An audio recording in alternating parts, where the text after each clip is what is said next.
Hey, Jen. Hey, Dana. Hi, everyone. Welcome to Hypnosis. And beyond. Today, we have a very special guest, Dana Bagdasarian, owner of Pepper Tree Wellness, master hypnotist, tapping practitioner, mental welfare coach, and specialist in self-love. Welcome to the show. Well, hi, Jen. It's so nice to see you. This is new for us, but hey, Yes, it's a long time coming. It's time to might as well. interview you Might as today. well. Well, So let's hear a little bit about your background. What brought you to Hypnosis and Beyond today? well, funny you should ask, Jen. So I have been lucky enough to have a career that has always emphasized people's potential and self-love. I started off professionally as a high school teacher, and I taught social studies, and I had a business with a partner selling educational materials. But my emphasis in the classroom always was on helping students to see beyond whatever they were going through at that time. So, for example, I would start each semester with their 5 goals for the semester, which were 20-week long periods. 5 weeks, I'd pass back those goals so they could reassess and add to it. 10 weeks, 15 weeks, and then at 20 weeks. And each time they would write themselves notes and check in. And is that still your goal? And what do you need to do to achieve it? So it's just something that I've always naturally gravitated to. And then when my kids were young and I was able to volunteer in their classrooms and other things such as that, was always, the emphasis was always on self-love and helping people to see themselves the way others see them. And when I got to the point that my kids were ready for me to not, they didn't need me to be home all the time, I was approached by a colleague who wanted me to partner up with her for a med spa. And my feeling was that, what role could I play in that business endeavor?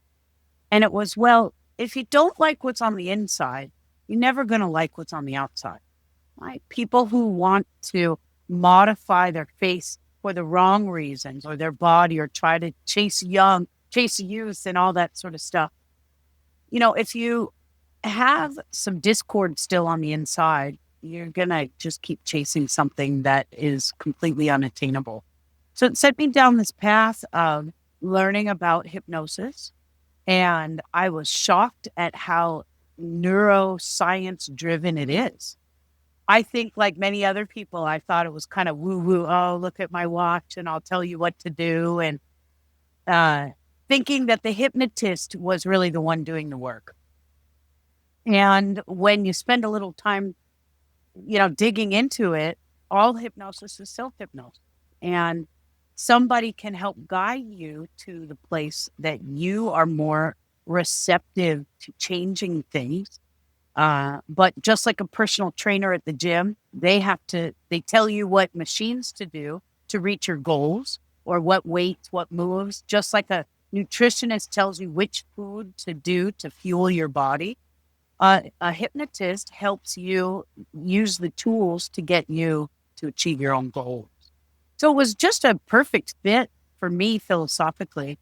And I spent years studying, this approach and breath work and tapping and NLP and Mike Mandel Academy and HMI and all of these wonderful Carl Smith's kinetic shift, all of these various things. That really, at the end of the day, fueled my desire to help people nurture their relationship with self. To me, every issue boils down to how you feel about yourself. And that evolves, doesn't it, over time, right? Different times of your life, we've all felt wonderful and strong, and we've all felt terrible and weak. I mean, that's just human existence. So, how do we help people find a way to get out of the darkness faster and, maybe stay a little more even keeled. And so that led me into hypnosis. And then you and I got to meet, and we've done this wonderful podcast, and we get to talk to fascinating people.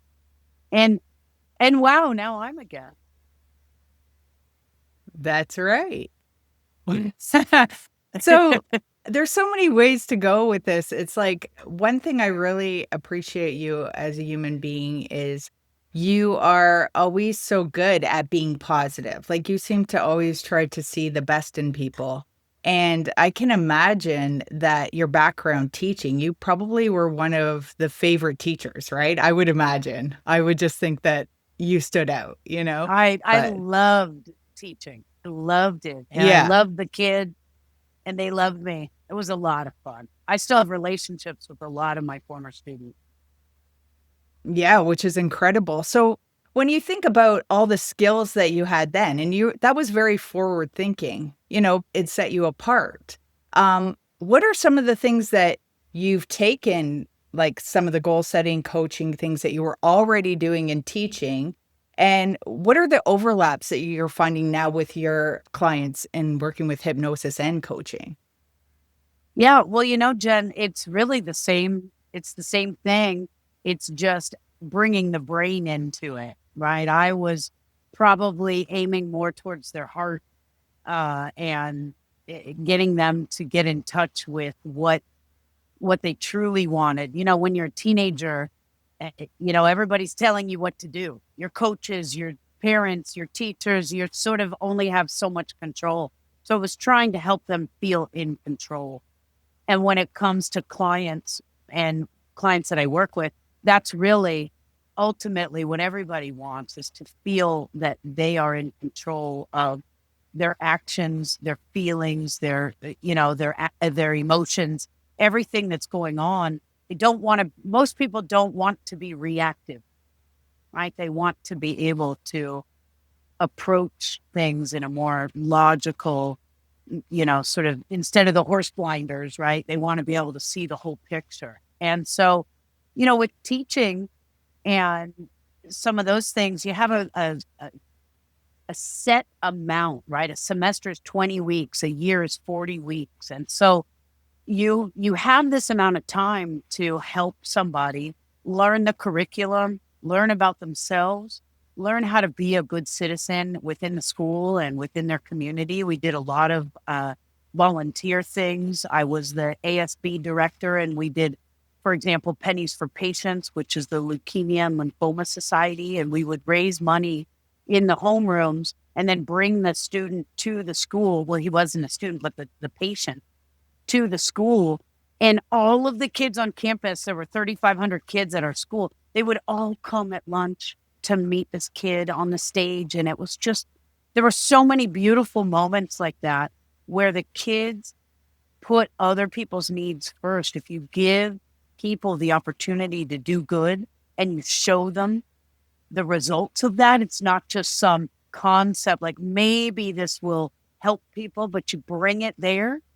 It's the same with hypnosis and working with clients now.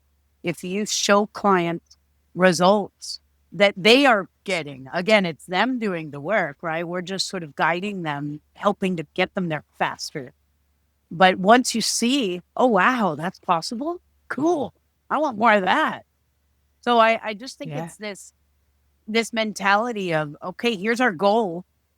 Let's reach it. And here's the steps we need to take. And it's not always going to be easy or go the way we thought it might.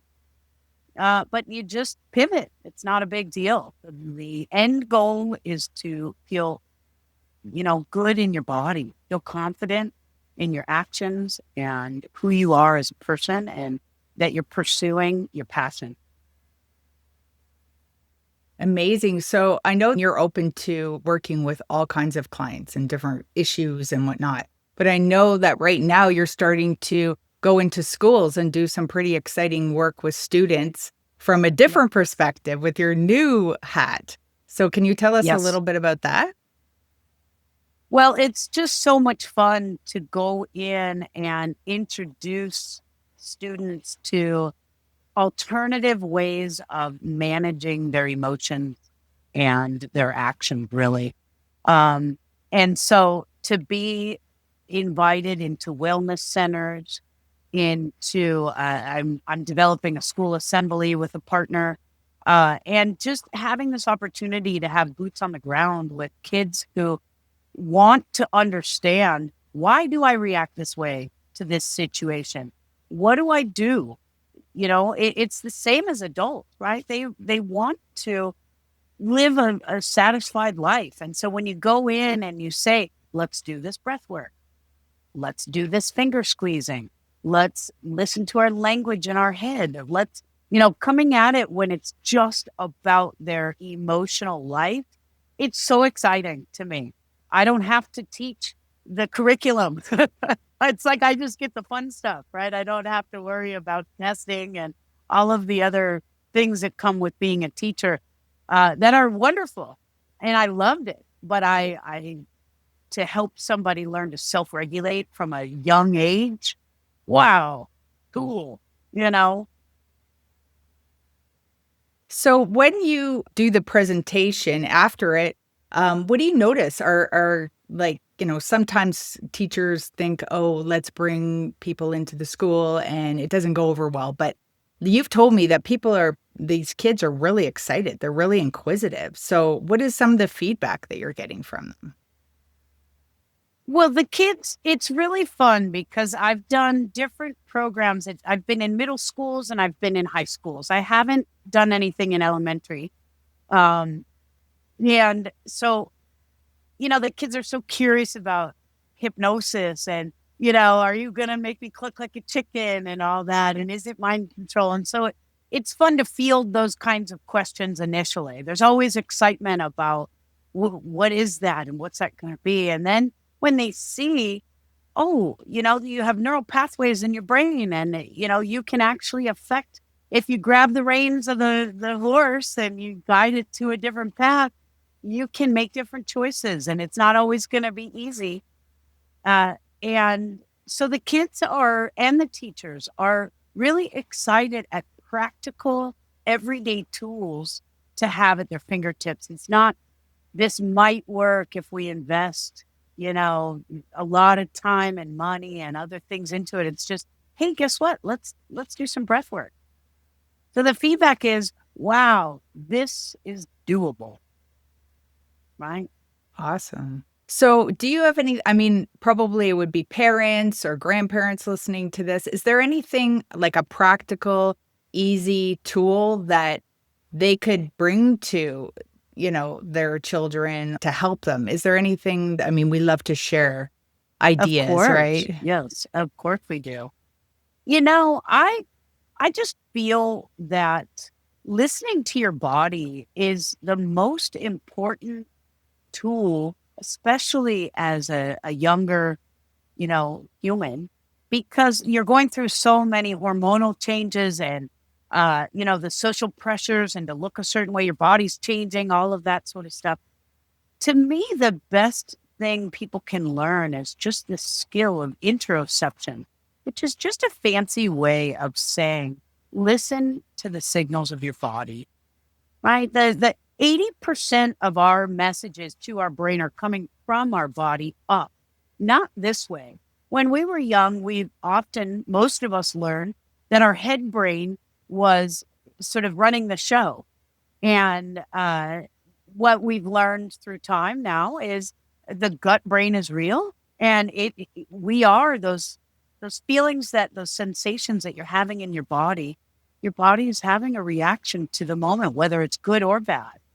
And so I just think taking a moment, oh, I was sitting here calmly and now my foot is bouncing.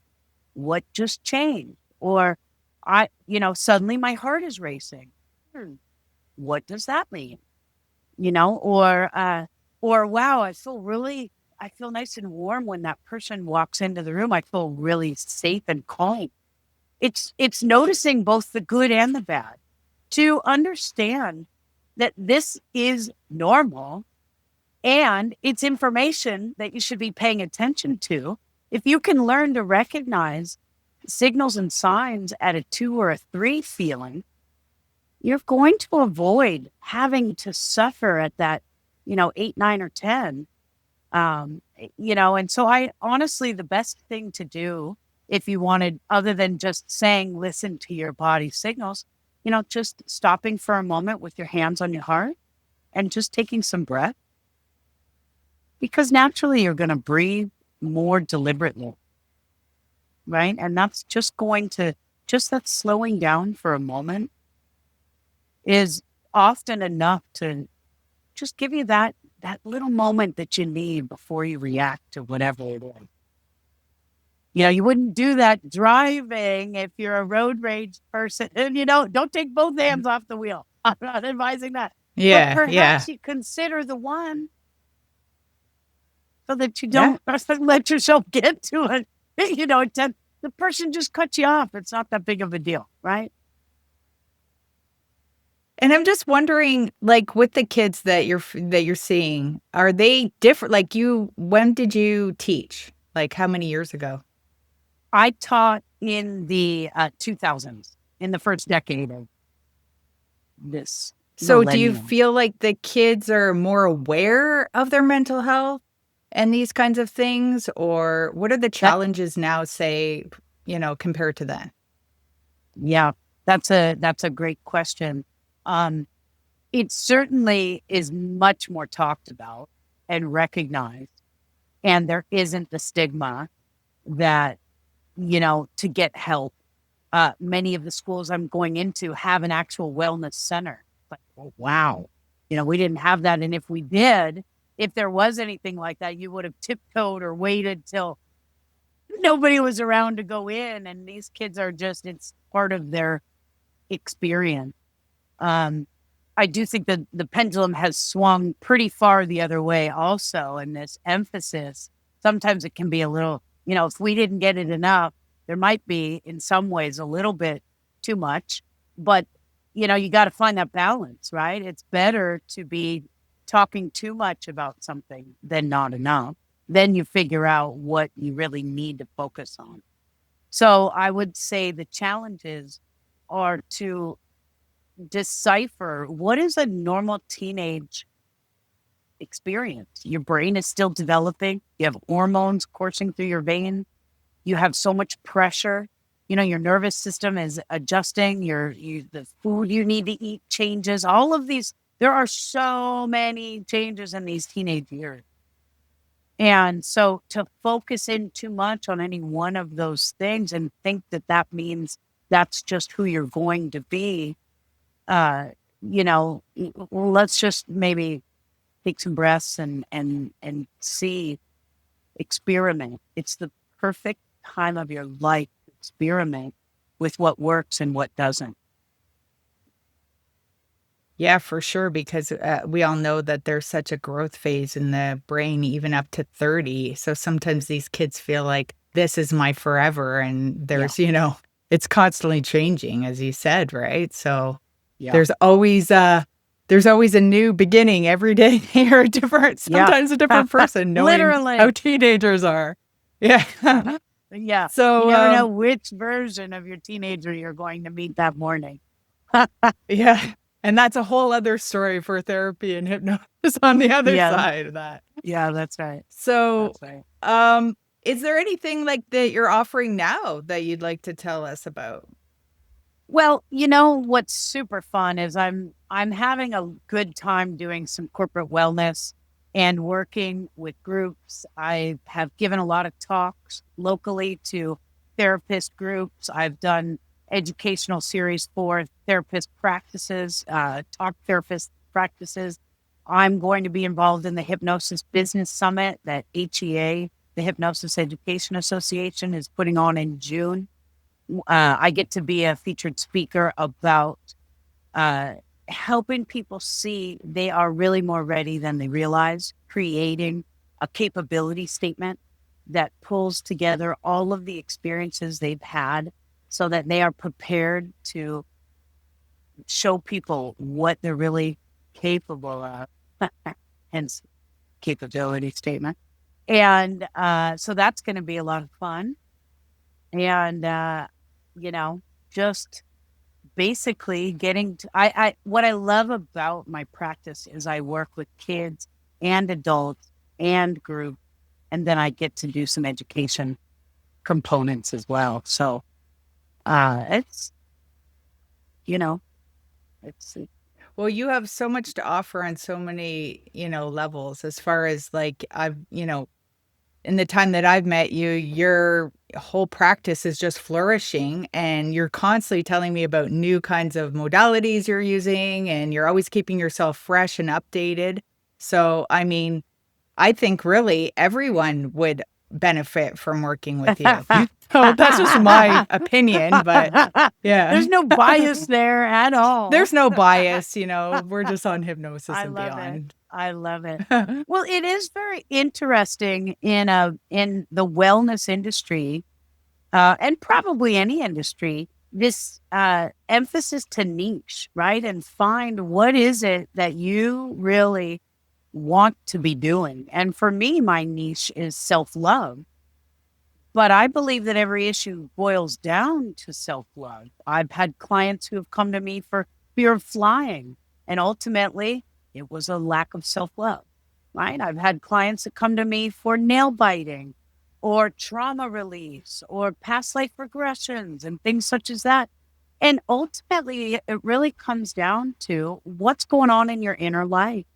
Are there things trapped in your body? Are there old programs you're running in your head that aren't serving you? Do you have an outdated image, self-image? And,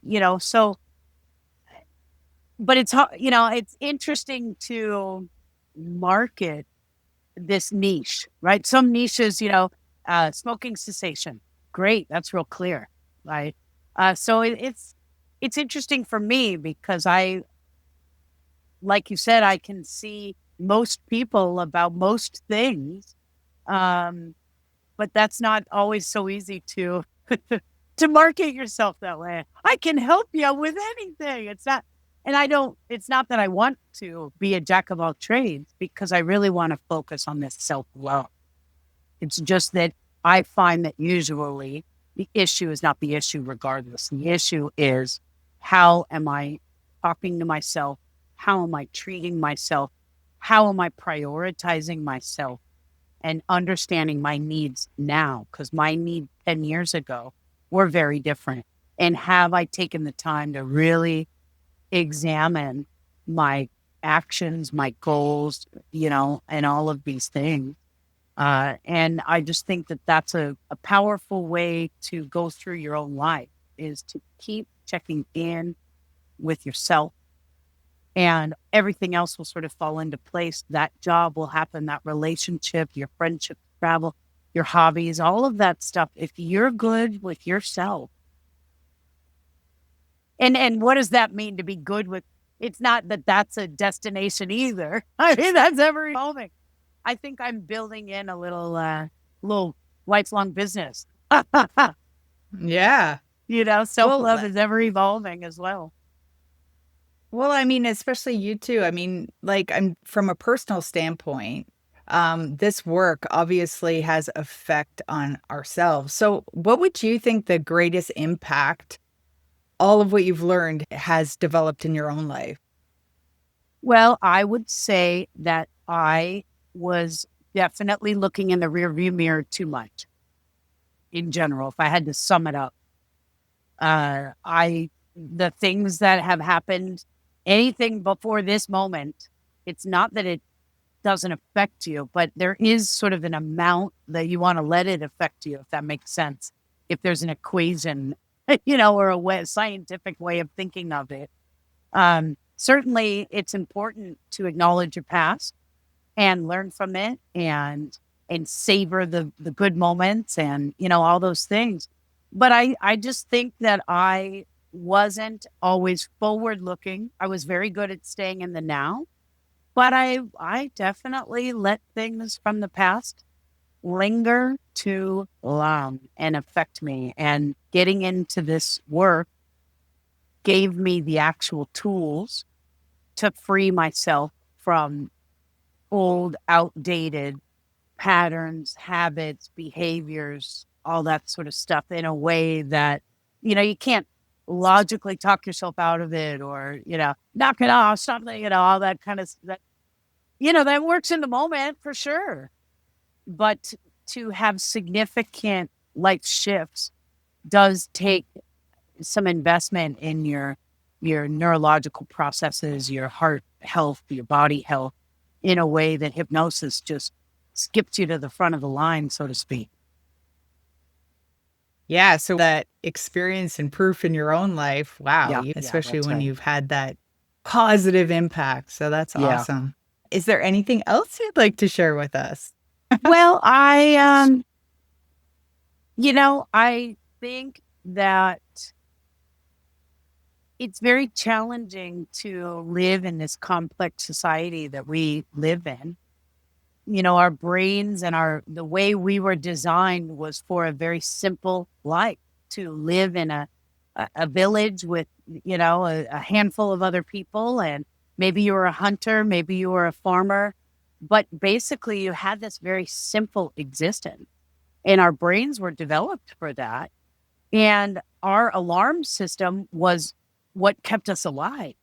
And thank goodness for that, or we wouldn't still be here today. But we haven't necessarily evolved in the way that we utilize our brain power. So if you are somebody who finds yourself going into that fight, flight, freeze, that your heart racing and you're, having these reactions, bigger reactions to things than you want to have, whatever that means. Hypnosis is really, and tapping and NLP coaching and breath work and Reiki and all of these healing modalities can really help you get your brain into the correct space to deal with the complexity of life. And there isn't a reason to suffer through just, grit your teeth and, be tough and, uh, just learn a few little processes. If you want to see a hypnotist like me, obviously happy to work with you. But regardless, just even learning how to do some breath work so that you can approach situations from a calm place and not just be reactive. So I think my message is that, you know, there are pathways to progress that are quick. Hypnosis, sometimes I see clients once, that's it. Sometimes I see people on the high end 10 times. But this work is when you want it, you're there. So I just encourage people to really invest the time, because it doesn't take that much time to get what you really want. Awesome. Well, moving on to our next question, our silly subconscious question. Dana Bagdasarian, if you had to have a character from a movie, or it could be a cartoon character that needed a place to stay, and they had to stay with you for a month, No, a who month. would you choose? Well, what's really funny is that right now I'm reading Harry Potter to my boyfriend's kids at night. And I actually have never read the series. And I'm really enjoying getting to know Dumbledore. And Oh. he is a wizard. And I'm only halfway through the first book. So I don't know. Maybe I'll change my mind. Ask me again later. But he really seems to want to help all these wizards and witches and children develop their full potential. And he knows how to do magic. Maybe he could get those dishes done. Maybe he could get that Yeah. laundry done. And maybe we could go flying and do all, a little magic would be fun. Do you And think you would like the hot tub? I do. I think, I, I don't know. well, I guess we'll find out if this were possible. But I think that would be a lot of fun to have a good spirited, funny, kind wizard. And that appears to be Dumbledore at this point. So don't spoil alert me if that changes in a later book. So, beyond the beyond question, beyond what we've Mm. spoken about today, would you like to give something to our audience to leave them with?